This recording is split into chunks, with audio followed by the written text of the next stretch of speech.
Undertale, Post-Pacifist, When the Stars Align. Chapter 2. The darkness keeps on growing. Sans rolls over in bed and sits up, rubbing his eye sockets.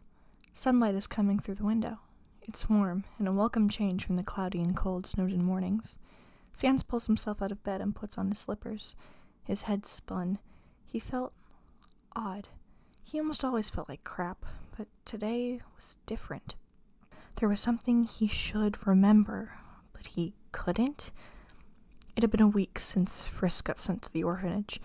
Toriel has been trying to get everything worked out with the humans so they can get Frisk back. Sans is worried about them. He always wondered where Frisk had lived before falling down. They ran away for a reason. The Skeleton Brothers have been trying to find work on the surface. Sans is running a hot dog stand, and Papyrus is trying to see if Undine will make a royal surface guard or something similar. Suddenly, the door slams open and Papyrus bursts in. Sans! You're awake, lazy bones! He shouts, running to him. Miss Toriel has good news. The human is coming home today. That's great, Pap. Sans replies, still sleepy. Just give me a sec, He says, flopping back down onto his bed. Oh, my stars, Sans, please! You need to get up! We must prepare a big plate of my famous spaghetti to surprise the human! Papyrus runs out of the room as fast as he had ran in. Sans drags himself up again and takes a shortcut to the breakfast table.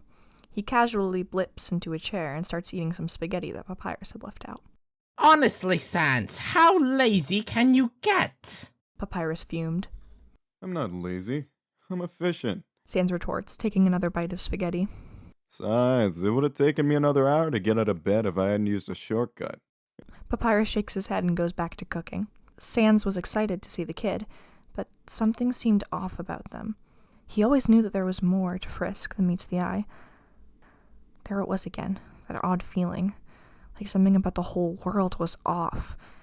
Sans's non-existent stomach churned. He just shook his head and forced himself to take another bite of spaghetti. Maybe he was just hungry. He had been forgetting to eat lately. Trying to take his mind off this strange feeling, Sans watches Papyrus work on his spaghetti. His gloved hands work surprisingly efficient and quick. Undine's cooking lessons seemed to have had positive effects. Once Papyrus was done cooking his gift for Frisk, the two hop into Papyrus's red convertible and set off to pick up Toriel. The cool wind whips around the two skeletons, and it was oddly calming to Sans, but the oddness still prickled at the back of his skull. The city of Ebbet whizzes by. Houses and trees morph and turn into colorful blurs, gradually coming back into focus as they slow down, turning into the driveway of a little house with a small yard. The brothers see Toriel walking out the door with a wrapped gift and a couple of papers that look to be legal documents. Hey, Tori. Sorry. Sans calls to her. Surprised, Toriel jumps back and drops a couple of her papers. Papyrus leaps out of the car and runs over to help her. Do not worry, the great Papyrus will help you retrieve your papers, he assured Toriel, and he takes off running after the papers, trying to use his blue magic to grab onto them. Thank you, Papyrus. Toriel sighs. She sounds quite flustered and stressed. Sans thought it was probably to do with Frisk. Sorry about that. Sans apologizes as he walks over to Toriel, who is still standing in the driveway. No, it's okay. I've just been quite jumpy recently, she said, giving the short skeleton a soft smile. You doing okay, Toriel? Sans asks. Yes, Sans. I'm all right. Just a bit stressed is all. We should get going, Toriel says. Sans could tell by her expression that she wasn't telling the full truth. All right, then. Sans agrees. Pap, come on. Let's get going. Papyrus grins and nods, running past Toriel and Sans with the stack of papers, hopping in the car and revving the engine. Sans's brother looked so cool. Hop in! We are going to save the human from the Op-Aniged! Papyrus says heroically. It's called an orphanage, dear, Toriel says gently, getting into the back of the car while Sans takes shotgun. Whatever! Papyrus huffs, clearly upset at being corrected. He steps on the gas and the three speed towards the orphanage. Sans swore he could hear Toriel muttering something intelligible to herself in the back seat.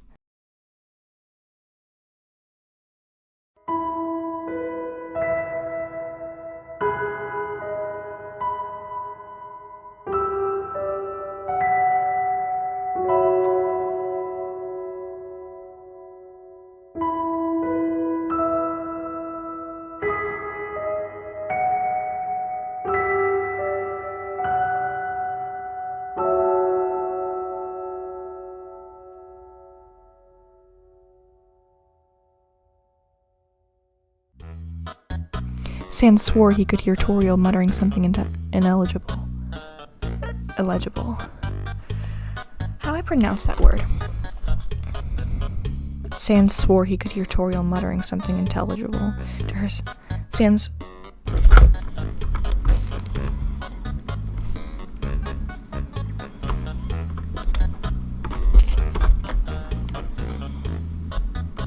Intelligible. Why, thank you.